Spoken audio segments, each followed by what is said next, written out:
看到小奇迹和王奶爸默契配合找笋笋，才发现父子俩有多信任对方。王奶爸休假回归第一件事就是宠娃，一口气拿来好几根冲天巨笋，加餐前还特意摸摸小餐桌和地面，生怕好袋儿被烫影响干饭的兴致。只能说他爱与不爱全都藏在细节里。奶爸临走前还不忘提醒孩子，仅仅是一个抬头示意，小奇迹就能秒懂，立马出门找笋笋。别看如今的小奇迹脸上笑开了花，王奶爸前几天休假的时候，这小子别提有多难过了。不是坐在树上发呆思念老爹，就是疯狂拆家，试图把奶爸叫回家。仔仔还因为忽略自己的体重，直接跑到树上蹦迪，导致连熊带树杈都摔了个四脚朝天。代班奶爸看到这一幕简直愁坏了，只能眼睁睁看着小奇迹搞破坏。这奶爸头疼了，小奇迹又拆家了。看似不好惹、脾气大的小奇迹，却是王奶爸身边最懂事的乖宝宝。当对方拿着笋笋对自己唠唠叨叨时，仔仔会乖乖听着奶爸讲话，还一个劲抬头满眼深情地盯着看。这天小奇迹原本在外场吃播营业，可他却挂念着在内舍打扫卫生的奶爸，便毫不犹豫地打包着笋笋回家。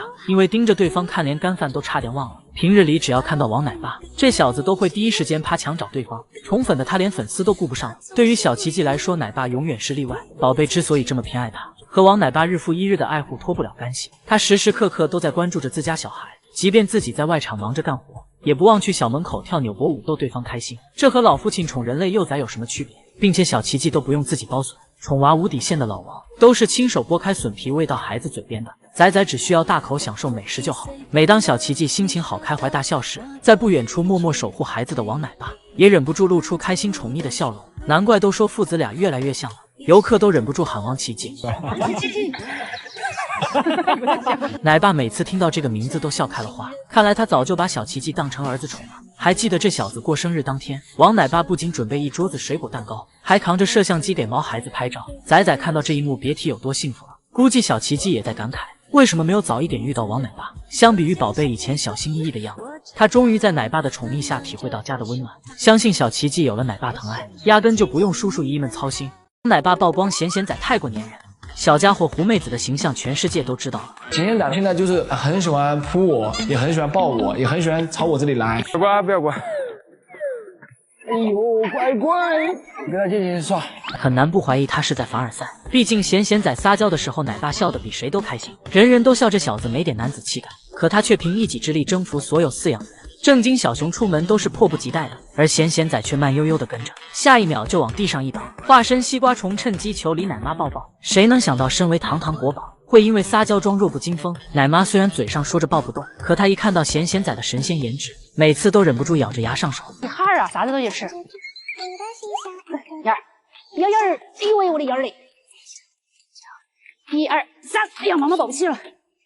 那些东西不能吃哈。这天奶妈和贤贤仔面对面坐着，可把这小子给激动坏了。对方手里的竹笋看都不看一眼，宝贝不是扑上去贴贴，就是赖在奶妈身上说什么也不走。即便是吃个饭，贤贤仔也不消停，非要伸出熊掌和奶妈牵手。这哪是即将1岁的小熊该干的事？这小子还经常含情脉脉盯着奶妈，下一秒就要亲上去了。贤仔是真的把他当妈妈，总感觉宝贝有好多话想和对方说。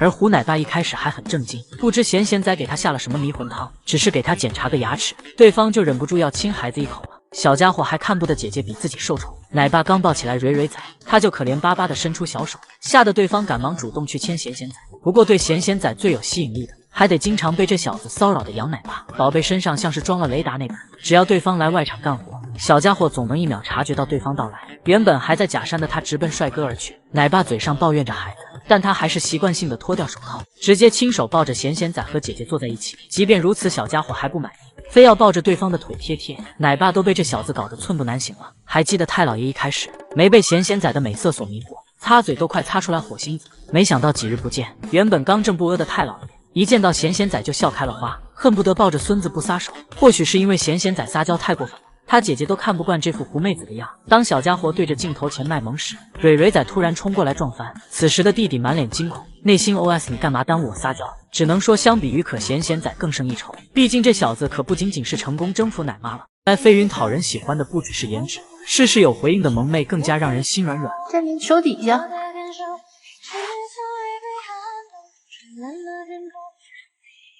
谁能拒绝一个能听懂人话的小熊呢？飞云面对奶妈永远都是温柔至极，不管宝贝在干什么，只要听到对方喊自己的名字，他都会第一时间撒娇回应。飞云，哎，我喊你呢。你看见我啦？当奶妈给飞云递竹子的时候，眼里有活的萌妹也要上手帮忙。飞云看你飞云，哎呀，乖，你看，来，再拿一根。而飞云可不只是在奶妈面前乖巧，女明星无时无刻都很温柔，即便是干饭都眉清目秀的，吃笋会一层又一层剥皮，一点不着急；拿胡萝卜、小苹果也是小心翼翼的。换做其他急性子熊猫，估计早就狼吞虎咽起来了。这就是女明星的表情管理吗？虽然飞云没当过妈妈，可这小妞却自带母性的温柔，面对自己的玩具小象，永远都是小心翼翼的呵护着，即便是睡觉也得抱着。其他熊猫见到小鸟不是害怕，就是一不小心背负好几条鸟命，可飞云却将对方养得白白胖胖的。这小妞还经常叼着小鸟，姨姨们还在担心她误伤的时候，萌妹就已经抱着她的新朋友玩耍了。并且大美云面对喜欢自己的粉丝，更是将宠粉发挥到极致。每当她听到游客一声又一声的夸赞，都会直勾勾地盯着姨姨们撒娇。哎呀，我的天呐，好漂亮！小云啊，好美啊！一向敬业的福猪猪困得不行，也要强忍着睡意哄粉丝开心。懂事乖巧的萌妹，谁能不心疼呢？困了就睡。宝贝每次吃播营业时都会扭头看向粉丝，只是为了照顾各个角落的姨姨们。其实飞云打小就是万人迷属性，小手一揣看向镜头这一幕，哪个熊猫粉看到后能不迷糊？小家伙还很有镜头感，路都不会走的年纪就开始卖萌，把奶妈都激动的夹子音了。Hello， 你好嘛？哎呦，又跌低咗。即便是飞云吃个笋笋，都能获得奶妈的一大波夸夸。女飛雲，飛雲好靚女。那时的飞云还和妙音金虎住在一起，作为大连三宝中最大的孩子，这小妞还懂得照顾妹妹。看到妙音吃笋太累，就主动上前充当靠垫。这哪里是暴揍金虎的金刚芭比，明明就是个方面都很完美的熊猫。难怪这小妞能成为初代网红，可真是一方水土养一方熊。谁能想到广州的萌萌生完宝宝后，月子餐居然是猪脚姜？虽然大熊猫无法享受真正的美味，但该有的仪式感奶爸还是得安排到位。好好的胡萝卜竹笋让他说成猪脚五花肉，好，姜片叮当五花肉，就连粉丝也跟着新晋宝妈沾了光，只要路过就能吃到真正的猪脚姜。然而长隆的滚滚们可不只是月子餐吃得好，平日里更是广东特产换着来，肠粉、甜筒、凤爪、云吞面都是家常便饭。酷酷只是吃荔枝没收住嘴导致上火，饲养员就给好蛋儿安排上凉茶降火。此时的大熊猫和本地老广有什么区别？不得不说长隆的精神状态有点超前，生动诠释了啥叫又有钱又有病。同样广里广气的熊猫还有雅一，这小妞总有一种广东人的无所谓态度，往木架上一躺的样子像极了包租婆，总感觉下一秒就穿着拖鞋去催租了。而福宝回国前是财阀家的大公主，到老家后彻底被川渝人民同化，无论何时何地都能随地大小躺。没想到老家的松弛感这么快就被他拿捏，外场刮风下雨他也能安心干饭。还记得这小妞留学期间，每次听到打雷都会吓得躲到树上，没想到回国没几天还练出来胆子了。还有法国出生的圆梦小王子，这小子从前自带贵族的优雅，泡个澡都像是浪漫文艺片既视感，手里就差一杯香槟增加情调了。可贵公子回到四川老家后，竟然当起来丝毫不注重形象的整活熊，平日里在外场上蹿下跳，社牛的他还爬树和隔壁邻居唠嗑，曾经的优雅早就不复存在了。取而代之的是满身泥巴的棕熊，不过更为炸裂的绝对是山东的国宝。在吃笋吃窝窝头的熊猫圈，他们开辟出吃煎饼卷大葱的新赛道，这一口都把外地游客给吓到了。这山东养的吃大饼的，面食。作为一枚正儿八经山东娃的巧巧，甚至还能不蘸酱空口吃大葱，拿到葱的那一刻比炫笋还要自然。某些小熊掰个竹子费劲巴拉，可山东熊猫轻轻松松把大树弄断，只能说山东好汉名不虚传。估计这小家伙搁古代都能上梁山了。没想到熊猫也会被两脚兽同化，入乡随俗的方式一个比一个炸裂。看到去野培的倩倩受伤后向奶爸诉苦，才明白大熊猫寻找自由有多艰难。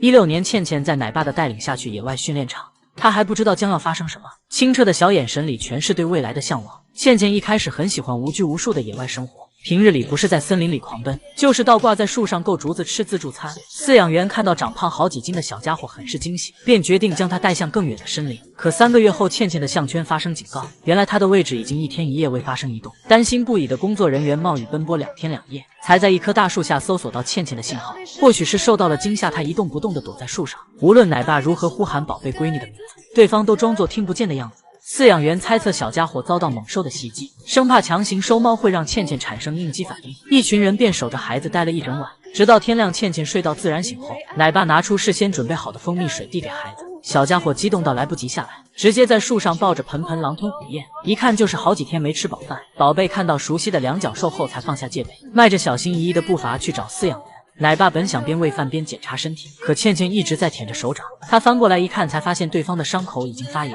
奶爸顿时感觉到心如刀割。懂事的倩倩立马将手搭在饲养员身上，还一个劲撒娇安慰对方，甚至主动伸出小脚让奶爸查看情况，用自己的方式诉说这段时间的委屈。另一位奶爸更是不敢直视，自责为什么没有早一点找到孩子。他只能摸着倩倩的笑脸，眼神里满是心疼。奶爸明知道熊猫不害怕下雨，但他还是将自己的雨衣披在倩倩身上，生怕宝贝闺女受到一丁点的委屈。倩倩也感受到这来之不易的温暖，还伸出小爪爪主动摸奶爸，生怕对方因为自己的伤势担心不已。一行人赶忙将倩倩送到基地治疗，而她经过数月的进行调养，和奶爸们的精心照顾彻底痊愈。可小家伙的身上肩负着野培的艰巨任务，倩倩还是在奶爸的鼓励下再次走向大自然。而这一次她成功适应了野外，不仅建立了新的家庭，还拥有独属于自己的领域。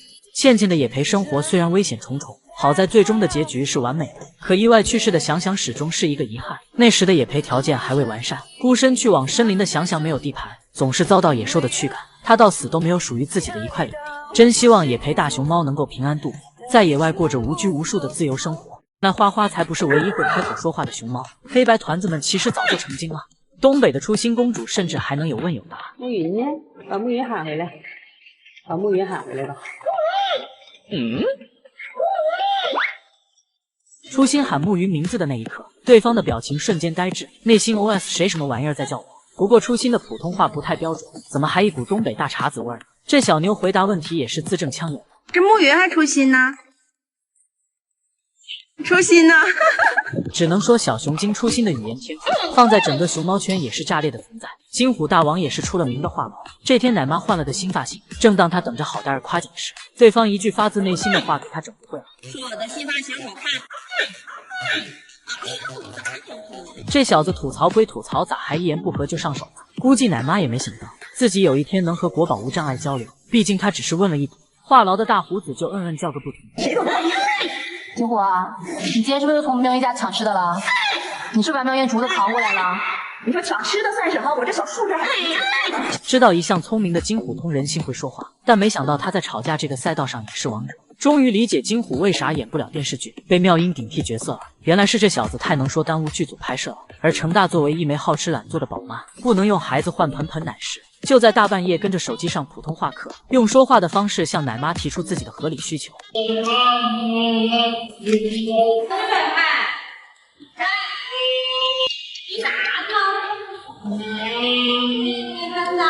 相比于滚滚们铿锵有力的普通话，旅居在韩国的乐宝染上一股子泡菜味儿，这发音方式让人笑不活了。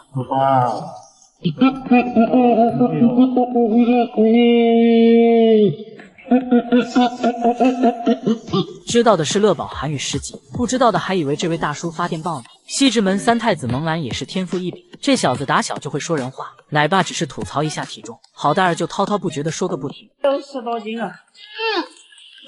你也晓得你60多斤了。哎，胖儿。胖儿。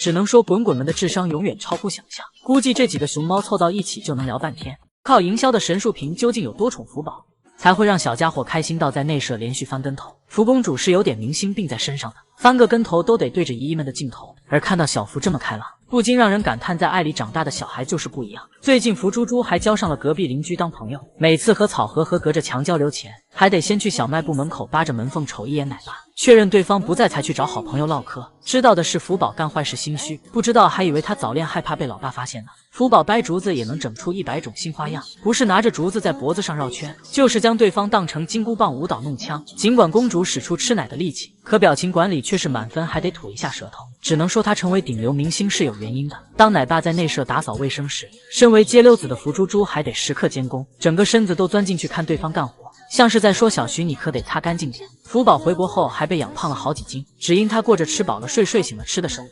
或许是因为没有游乐场噪音的打扰，这小妞往木架上一趴就呼呼大睡，好不容易起身挠个痒痒，结果她只是换个姿势继续睡美人觉。没想到福宝回到老家后，非但没有不适应国内的生活，甚至比以前还要活泼开朗。爱护他的奶爸无疑是最大的功臣。福宝还没正式出外场之前，徐奶爸就对宝贝闺女百般疼爱，经常化身按摩师傅，主动给对方捏捏肩，还亲自上山砍最新鲜的竹子。他的用心是全体猫粉们有目共睹的。等到小家伙出外场营业后，他就是福公主身边的守护神。游客乱扔东西时，奶爸第一时间出现，教育完对方后，还得去内舍安慰闺女。众所周知，院子里弱不禁风的小树支撑不住200多斤的福宝。奶爸收到粉丝的投诉后，也要采取行动，直接给公主扛来超大号的木桩，用肩膀撑起来，对宝贝闺女的满满爱意。要知道，从前照顾福宝的饲养员爷爷来了，爷孙俩还没来得及互动，对方就匆匆离开。正当小家伙趴在树上闷闷不乐的时候，是徐奶爸在不远处一个劲哄孩子。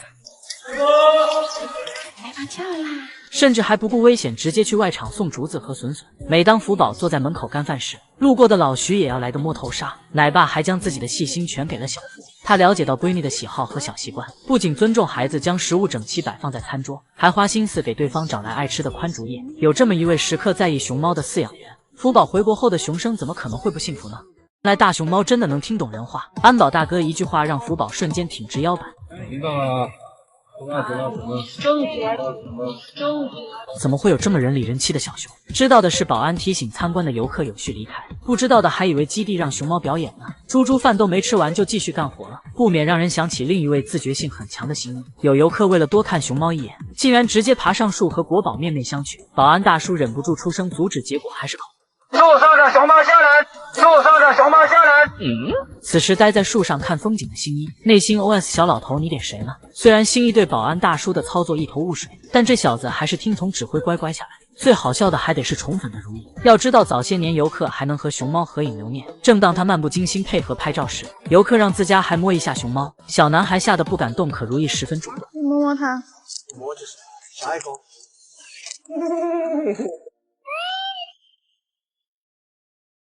估计如意这时候得寻思，一天天的真烦，还得应付社恐小孩。同样能听懂人话的熊猫还要2顺。作为一枚合格的宝妈，她善于听取两脚兽的所有建议。当游客把人类幼崽抱到看台上时，工作人员直接用大喇叭喊。毫不意外的是，酿成一个天大的误。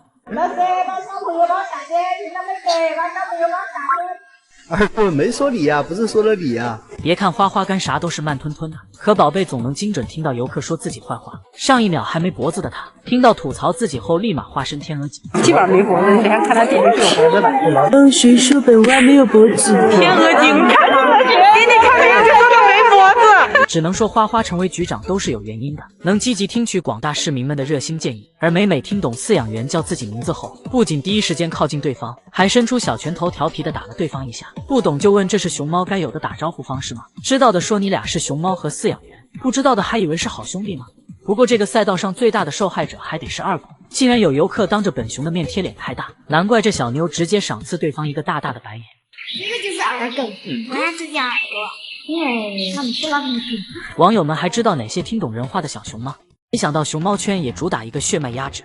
饲养员望着趴在树上一动不动的星星仔无可奈何，于是只好拿着笋笋和熊猫妈妈谈条件。星星，交给你个任务，去把你崽子弄下来，你不出去是吧？来吧，我奖励你一个。结果星星提前预知上笋笋后，立马履行约定，完成任务。收猫对于他来说简直是易如反掌，估计奶爸也没想到效果这么好。而蕊蕊仔对孩子也毫不留情，当他乖乖坐在门口接受行为训练时，一旁的仔仔非要来捣乱，抢妈妈好不容易辛苦得来的果果。蕊蕊忍无可忍，直接重拳出击，一巴掌就把闺女给拍飞了。而莽小五的家庭地位更是显而易见，由于这小子经常被老妈收拾，导致莽仔只是蹭个痒都能把毛孩子吓到躲到树上瑟瑟发抖。别看萌兰小时候是滚滚的花式熊，走到哪儿都有小弟帮忙，可他在老妈面前就很怂了。当对方爬树时，这小子突然拽了对方一把，萌萌被挖坑后直接猛了，气得他当场对着熊孩子一顿胖揍，以至于给萌萌留下阴影。宝贝吃个笋都得卑微的让给老妈。还有被妈妈打着长大的福宝，这对母女绝对是这个赛道上的佼佼者。当妈妈抱着竹子大快朵颐的时候，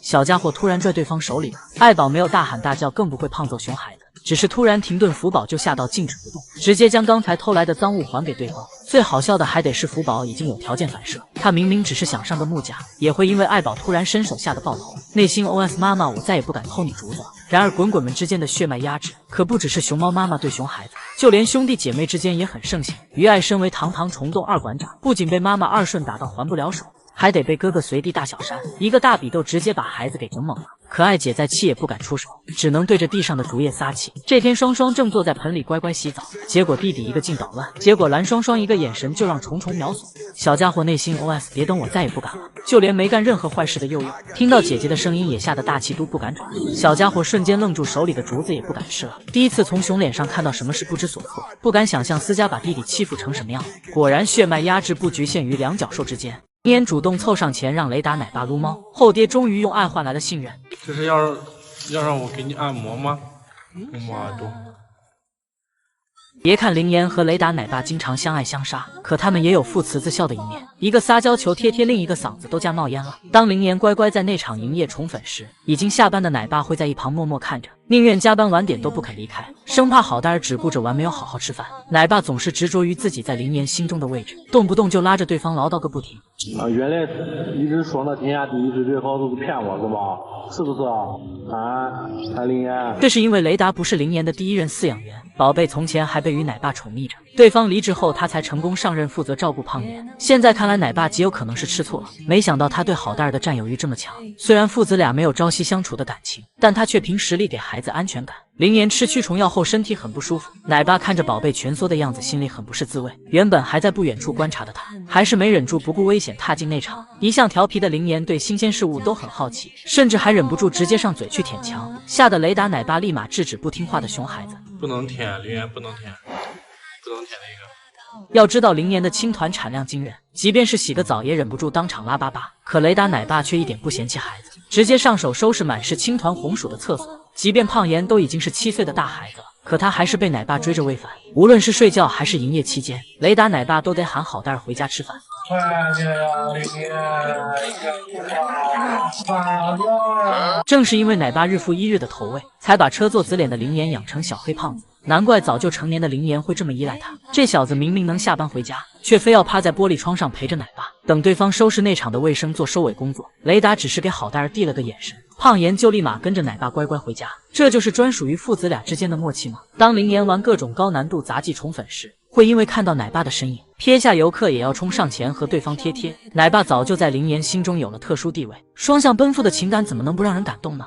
没想到徐福记竟是双向奔赴的父女情。奶爸对福宝时刻关注，眼神里全是爱意。当老徐去外场收拾青团时，小福同学立马化身监工，炙热的小眼神把奶爸都给盯害羞了。没想到福宝才和奶爸相处几个月，就已经开始依赖对方，一刻也离不开。要知道前段时间徐奶爸请假，福猪猪是吃也吃不好，睡也睡不好，直到奶爸回家后还在耍小脾气，往木架上一趴装睡，直接不回家。然而小福只是表面上吃醋生胖气。老徐在内舍打扫卫生时，他还一直扭头找奶爸，生怕对方再次不告而别离开自己。一向敬业的女明星既要宠粉，又离不开最爱的奶爸，恨不得把自己劈成两半时，只能脑壳塞进小门口，时刻观察老徐，还不忘记营业上班。奶爸对福宝又何尝不是如此呢？虽然看起来严肃不苟言笑，但他内心比谁都要爱自己的宝贝闺女。最近福宝非要在外场晒着大太阳，奶爸生怕孩子中暑，送对方上学前百般叮嘱着。天气热要回来睡，听到没有？只可惜奶爸的唠叨只管用一瞬间，调皮爱玩的福宝一出门就全然忘记。老徐拿宝贝闺女也是没办法，只能在小卖部门口扯着喉咙喊对方回家。小福啊！低调的奶爸虽然不会在镜头前特意宣扬自己有多爱福宝，可他却用实际行动将闺女宠上了天。经常有游客偶遇老徐在山上砍竹子，即便福宝已经实现美食自由，却不耽误奶爸给宝贝砍最新鲜的。闺女吃上他带来的大竹叶后，别提有多开心了。要知道福宝回国后的生活饱受争议，不少亲妈粉对孩子的基地丰容提出质疑，称小福的外场没有能攀爬的参天大树，甚至还有黑粉抱怨奶爸让国宝表演。基地这样做都有自己的考量。身为饲养员的徐奶爸不能干涉场地设施，他能做的只能是竭尽全力宠孩子，用各种丰容漏食器吸引对方动脑筋。因为太厚的那个东西，他就要动脑袋，他就要，比如说，我想我怎么拿过来，我是把它咬断。老徐简直就是妥妥的中国式家长，明明是老爸对闺女的爱意，却被粉丝误解。而他在关键时刻也很护犊子。都知道福宝营业期间最喜欢打滚宠粉，这个动作却引来粉丝的惊呼。奶爸生怕游客吓得孩子出现应激，还一个劲唠叨着对方不要随意打滚。徐奶爸对福宝真的是用心良苦，难怪徐福记被称为天下第一好呢。看到北洞的毛孩子全都被养得白白胖胖，才发现饲养员们宠孩子真是一碗水端平。作为外交功勋熊猫的长公主丫丫，如今终于过上了不用取悦任何人的生活，不仅拥有吃不完的笋笋和水果零食，还能在独属于自己的院子听着鸟叫声，靠着竹海开心干饭。虽然丫丫已经步入老年期，可她的养老生活比顶流明星还要幸福，玩具丰容多到数不过来，整个院子都快被塞满了。饲养员还将食物整整齐齐摆放好，每根竹子都是特意劈开的，生怕鸭宝牙口不好吃起来费劲。只可惜公主满心满眼都是大笋笋，奶爸精心准备的竹子都被拽飞了。还记得丫丫刚回国的那段时间，总是在担心自己吃了这顿没下顿，每次干饭都是小心翼翼的，连笋皮都舍不得丢掉，让粉丝们心疼不已。或许是因为体会到家的温暖，如今的她愈发恃宠而骄，吃个竹笋还要里3层外3层的扒皮，就连奶爸奶妈准备的下午茶都看不上。长公主直接一巴掌拍飞小苹果，像是在说你就是这样应付本公主的。然而北洞可不是因为丫丫国民度高才对这小妞格外关照，住在丫丫隔壁养老的古大爷也是同样规格。古古不仅会吃着饲养员劈好的竹子，身后还有松软的竹叶充当靠枕，就连秋千上海摆满了各式各样的玩具，估计被锁玩具的萌兰看到都得羡慕。虽然古古已经25岁高龄了，可她的脸上看起来没一点岁月的痕迹，毛色更是黑白相间还锃亮，这一看就是从来没受过苦的孩子。奶爸奶妈才不管熊猫有没有流量，不管是丫丫还是古古，他们都是饲养员心尖上的孩子。而花点点也在喂展区待过一段时日，出来后直接胖得认不出来，足以可见这小妞的伙食有多好。不仅如此，她的性格更是调皮爱玩，平日里不是上蹿下跳，疯狂表演各种高难度动作重复，就是耍800个心眼，故意拿捏奶爸。谁能想到他是因为社恐才住在后院的，更别提蒙家那几个祖宗了。一家子熊都恃宠而骄，饲养员都得看他们的脸色行事，萌一个眼神就能让奶爸瑟瑟发抖。奶爸头喂个笋笋都心惊胆战的，生怕位置没放对惹得蒙太后生胖气。当蒙二营业期间偷懒睡觉时，奶爸忍不住提醒一下好蛋儿，这小子一开始还是充耳不闻，好不容易起身后紧接着又睡下。还有熊猫圈的顶流男明星蒙兰，这小子也是被惯坏了，一言不合就越狱。前几天挖地道离家出走，昨天又爬树观察地形吓唬奶爸。北洞的滚滚们都是在爱里长大的孩子，感谢奶爸奶妈对熊猫的付出。看到野培的贤贤拼了命的寻找孩子，才发现母爱能跨越一切艰难险阻。目前贤贤和大儿子已经进入到野培2期，需要分笼转运才能到达新的训练场。奶爸奶妈一开始还担心熊猫妈妈会产生应激反应伤害到幼崽，可母性极强的贤贤却给了饲养员一个大惊喜。合笼后，贤贤看到儿子第一时间报警，然后将贤贤崽牢牢护在身下，母爱不分物种在这一刻具象化了。